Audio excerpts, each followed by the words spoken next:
She told me I was boring in bed. That's not something you expect to hear from the person who once traced the outline of your collarbone and whispered, "You make me feel safe." But there she was, for wine glasses in, laughing about my alleged underperformance while her friends nodded like it was all one big inside joke. And the worst part? I wasn't even supposed to be there. It was one of those Sunday brunches she said was just for the girls. But Kira, her best friend, insisted I come. Said she missed me. Said she had a surprise. I should have known then. Kira had always been a little too interested in our marriage. The long hugs. The way her hand would linger on my arm when she talked. I used to think it was harmless. Just her being affectionate. In hindsight, it was a slow-motion car crash I should have seen coming. The brunch was at a rooftop spot downtown. White umbrellas. Sparkling mimosas. A view of the skyline that made everything feel a little too clean, a little too curated. They were already tipsy when I arrived. I kissed my wife on the cheek. Jen, and she barely turned her head. That was clue number 1. Clue number 2? The empty seat next to Kira, reserved for me with a playful little place card. The husband. And then, clue number 3, the joke. Jen was recounting some podcast episode about sexual chemistry or some nonsense, and out of nowhere, she smirked and said, "Well, I wouldn't know. I've been married to Mr. Vanilla for 7 years." The table erupted in laughter. At first, I laughed too. That nervous kind of chuckle you do when you're not sure if you're the punchline or just collateral damage. But then I looked at her. Really looked. And I saw it. It wasn't a joke. She meant it. My stomach dropped. It wasn't the words. It was the ease with which she said them. The practiced cruelty behind the smile. Like she'd rehearsed it. Like it was something she'd said before, just never to my face. Kira looked at me across the table. Her smile faltered. Just for a second. Then she did something unexpected. She leaned forward, clinked her glass with mine, and said, louder than necessary, "Well, I don't know about boring, but that one night in Cabo told me otherwise." Dead silence. Jen's face went pale. The color drained so fast. I swear I saw her soul leave her body. And me? I just smiled. Because I finally understood. I wasn't the only one being lied to. That brunch wasn't just a social event. It was a war zone disguised with avocado toast and Prosecco. And for once, I wasn't unarmed. Let me rewind a little. 3 months before that rooftop brunch, I walked in on Jen whispering into her phone in the kitchen. Not unusual. What was strange was the way she snapped the screen down when she saw me. Like a teenager caught sexting in church. Her voice had that sing-song flirt in it. The one she used on waiters, or when she was trying to haggle with contractors. Not the way you talk to a coworker. Not the way you talk to anyone if you're being faithful. I didn't ask questions. I just listened. Over the next few weeks, I started noticing more things. Late nights. Secret smiles. A new password on her phone. She said she was just tired. That I was being paranoid. That I should trust her. I did. Until I couldn't. I didn't follow her. I didn't snoop. Instead, I talked to Kira. Not because I suspected anything between them. At the time, I didn't. But because Kira had always been honest. Brutally so. She was the kind of person who'd tell you your zipper was down and your breath smelled like garlic before you even said hello. We met for coffee one afternoon while Jen was working late. I didn't ask her anything directly. Just floated the idea. "Have you noticed Jen acting weird lately?" Kira stirred her latte like she was trying to drill through the cup. "I'll tell you what's weird," she said. "The way she treats you like a doormat and calls it marriage." That caught me off guard. "I don't want to get involved," she added quickly. "But she's been different. Meaner. Like she's trying to start a fight she can walk away from." That sentence stuck with me. A fight she can walk away from. Because that's exactly how it felt. Like I was being slowly pushed toward a ledge I didn't even know I was standing on.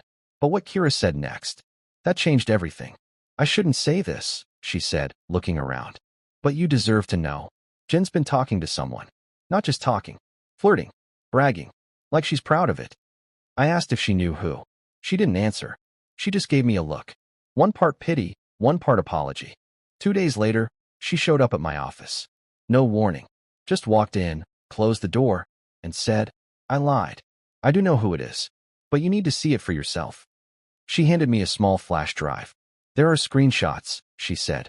I didn't want to get involved. But she's crossing lines. That night, I plugged it in. Messages. Dozens of them. Between Jen and some guy named Alex. Late-night confessions. complaints about our marriage, dirty jokes, photos. Nothing explicitly damning, no naked shots, no meetups. But the tone? Intimate, dangerous. The kind of conversation you don't have unless you're looking for a way out. Or already halfway gone. That's when I started planning. Not revenge. Not exactly. Just clarity. I wasn't going to confront her. I was going to expose the rot. Let it sit in the daylight until it couldn't pretend to be anything else. So when Kira invited me to brunch, I said yes. I didn't know she'd say what she said. I didn't expect it. But I didn't stop it, either. Because in that moment, in the stunned silence that followed her words, I saw something I hadn't seen in months. Control. And just like that, the power shifted. She was exposed. And I just smiled. I don't know what was louder, the sound of her mimosa glass hitting the table, or the silence that followed. Jen sat frozen, lips parted like she was about to say something, but nothing came out. The sunlight hit her face in the wrong way, and for the first time, I saw the lines stress had etched into her. Not from work, not from love, but from the slow unraveling of a life built on control. Kira took another sip from her glass like nothing happened. Someone let out a nervous laugh. Another woman looked down at her phone, pretending she hadn't heard. But everyone had. You could see it in their posture. That stiff, awkward stillness that fills a room when something sacred just broke. Kira leaned back, crossed her legs, and glanced at Jen. "What?" she said, tone mock innocent. "I thought we were being honest." Jen turned slowly toward her, eyes wide, face pale. Her lips finally moved. "That's not funny. Wasn't meant to be. You're lying." Kira didn't flinch. "Am I?" Their eyes locked, and for the first time in 7 years of knowing both of them, I realized something strange. Jen was afraid of her. Not angry, not offended. Afraid. She reached for her bag, like she wanted to run, but didn't know where. "We need to talk," she said to me, her voice low and clipped. "Alone?" I stood calmly. "No, I think this is the perfect place." That caught her off guard. "I mean, you seemed comfortable enough discussing our bedroom life in front of everyone," I added. "Why stop now?" Her eyes flashed, a mix of panic and rage. This wasn't how she planned it. I wasn't supposed to push back. I was supposed to smile, nod, and fade into the background like I always did. The good husband. The quiet one. The provider. But not today. "I don't know what Kira is trying to pull," Jen snapped. "But this is ridiculous." "Oh, I think it's overdue," I said. I looked around the table, made eye contact with each woman. Most of them had the decency to look away. One even mouthed sorry. "You all laugh?" I said. "But what you don't know is that for months now, Jen has been treating me like a stranger. Like an obstacle. She stopped talking to me. Stopped seeing me. Started finding ways to blame me for her own unhappiness." Jen interrupted. "Don't you dare." "No," I said, louder than I meant to. "You don't get to interrupt anymore." She froze. I turned back to the group. She told me I was boring in bed. But not to my face. No, she saved that for brunches and group texts. She said I lacked passion, that I was predictable. But do you know what's funny? I pulled my phone from my pocket, tapped a button, and played a voice note. It was old, a recording from 2 years ago. Kira's voice. Breathless. Slurred. Confessing. "You're not boring," the recording said. "You're the first man who ever made me feel seen." I hit pause. The silence that followed wasn't just awkward. It was seismic. Jen's hand flew to her mouth. "You recorded her?" One of the women asked, half scandalized. "I didn't have to," I said. "She sent it to me." Kira didn't look proud. She didn't even look smug. She just looked sad. "I tried to tell her," she said softly. "Tried to tell her you were worth fighting for. But she laughed at me. Said you were a placeholder until she figured out what she really wanted." Jen stood. "This is disgusting." "No," I said. "What's disgusting is how long I let it go. How many nights I stayed up wondering what I did wrong. Why I wasn't enough." Her eyes brimmed. Whether with anger or shame, I couldn't tell. Maybe both. She opened her mouth to speak, but someone else beat her to it. "Kira," one of the women asked, stunned, "did you really sleep with him?" Kira shook her head. "No. We kissed. Once. Years ago, when they were going through something." He pulled away. She looked at me. "He told me he loved her. That he couldn't betray her." She turned to Jen. "But you? You betrayed yourself." Jen's mouth moved, but again, nothing came out. The sun shifted. The wind picked up. A napkin flew off the table. And just like that, The moment broke. I'm leaving, Jin said, grabbing her bag. You're all insane. But I was already ahead of her. Check your email, I said, my voice calm. There's a message waiting. From my lawyer. She paused. You'll find the separation documents, a breakdown of assets, and a detailed explanation of why I'm walking away with everything I came in with, and then some. She blinked. What? I spent the last 3 months getting ready for this, I said. I moved the investments, sold the house, closed the joint accounts. All of it legal. All of it clean. Is this because of her? She hissed, gesturing at Kira. No, I said. This is because of you. She stared at me for a long time. And I know, she finally saw it. I wasn't the quiet man anymore.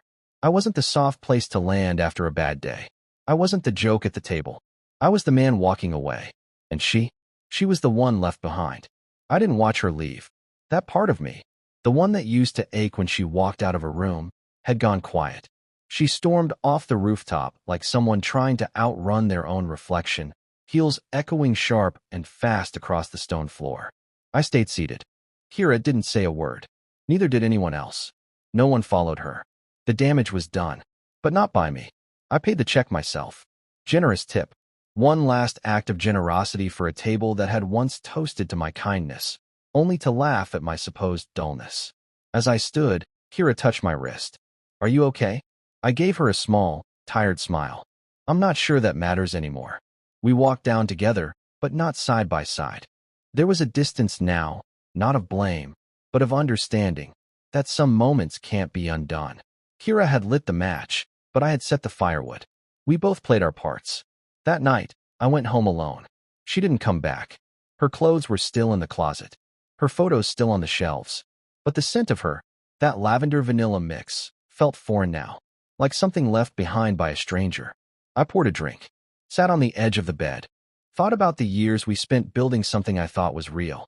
I remembered the early days, the late-night drives, her hand on my thigh, singing off-key to songs we both pretended to hate. The first time she told me she loved me. The way her voice cracked, surprised by her own vulnerability. It wasn't all a lie. That's what made it so hard. She did love me once. I'm sure of that. But somewhere along the way, comfort became contempt. Familiarity turned into fuel for her frustration.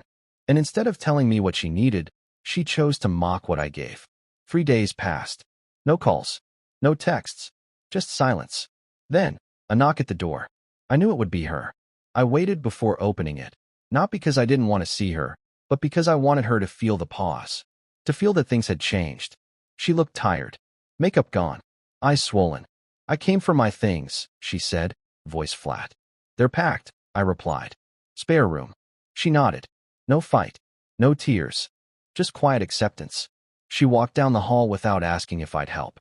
That used to be my role. Helper, carrier, fixer. Now I was just a man standing in his own doorway. When she passed the bedroom on her way out, she paused. Her eyes scanned the room like she didn't recognize it. Maybe she didn't. You really did it, she whispered. You left me before I even left you. I didn't answer. She looked down, then back at me. Did you ever love me? That hurt more than anything else. I looked her in the eyes and said, more than you'll ever understand. She blinked hard, but no tears fell. Her pride wouldn't let them. I never meant to hurt you, she said. But you did, I replied. And not just in the way you think. It wasn't what you said that day. It was that you said it so easily, like it didn't cost you anything. She stood silent for a long moment, then turned to leave. I watched her walk to her car. She looked smaller somehow. Not physically, but spiritually. Like a piece of her had been left behind in that rooftop chair. Maybe it had. As the engine started, she glanced up once more. I didn't wave. I closed the door before she could drive away. That was the real goodbye. Not a fight. Not a slammed door. Just a quiet, final close. Weeks passed. The divorce went through smoothly. We barely spoke. No screaming, no pleading. Just signatures and silence. I moved apartments. Smaller, simpler. I sold the couch she picked. Gave away the dishes we argued over. I kept the kettle. I liked the whistle. Kira messaged a few times. I never replied. Not because I hated her, but because some wounds need space to scab over, and she was too close to the cut. I started sleeping again, eating better, reading books I'd meant to get to. I went back to therapy, told my story out loud, owned my mistakes. Like how I stopped showing up emotionally. How I made comfort a substitute for intimacy. How I believed loyalty alone was enough. There's something sobering about realizing you weren't the villain, but you weren't the hero either. Just a man. A man who loved, failed, and learned. Now, sometimes when I walk into a cafe or sit in traffic, I hear it. That echo. She told me I was boring in bed. It no longer stings. It doesn't even anger me. Because I remember what Kira said that day. Not the scandalous part, but the quiet one. He told me he loved her. That he couldn't betray her. That's who I was. That's who I still am. They say humiliation lingers longer than heartbreak. But healing? Healing is louder than both, if you let it be. And when people ask me now, how did you stay so calm? I smile and say, because I finally stopped being afraid of the truth. The truth doesn't whisper. It echoes. But eventually, it sets you free.